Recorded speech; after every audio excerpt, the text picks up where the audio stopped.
শিক্ষার মূল্য বাংলাদেশে নেই। প্রথমত আমি চাকরিতে যদি ঢুকতে চাই, আমাকে 10 থেকে 15 হাজার টাকার বেশি স্যালারি কেউ দিচ্ছে না।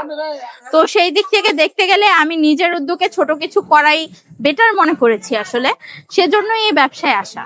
চিপসটা প্রথমে ধুলো করে নিব, দেবো শসা কুচি, গাজর কুচি,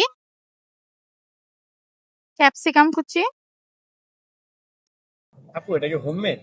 সবকিছুই হোমমেড ভাইয়া, শুধু সসগুলো কেনা আর কি।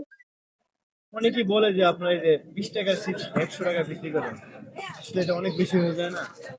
ভাই 20 টাকার চিপসে যে ইনগ্রিডিয়েন্ট গুলা দেওয়া হয়, এটা যে কেন মানুষ বুঝতে চায় না আমি সেটাই বুঝি না।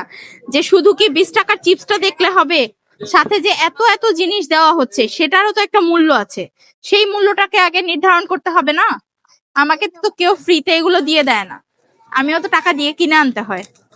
এটা কিন্তু একটা আমেরিকান স্ট্রিট ফুড মূলত। তারপরে কলকাতাতেও এটা অনেক জনপ্রিয়। আর বর্তমানে বাংলাদেশে গুলশান থেকেই এটা ইন্সপায়ার হওয়া আর কি।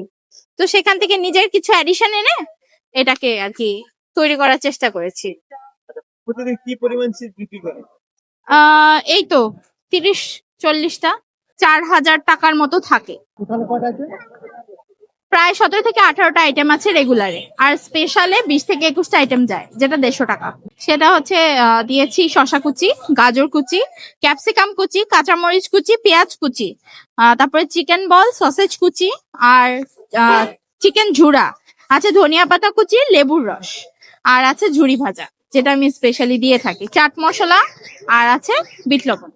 এটা 100 টাকা, আর স্পেশালটা 150 টাকা।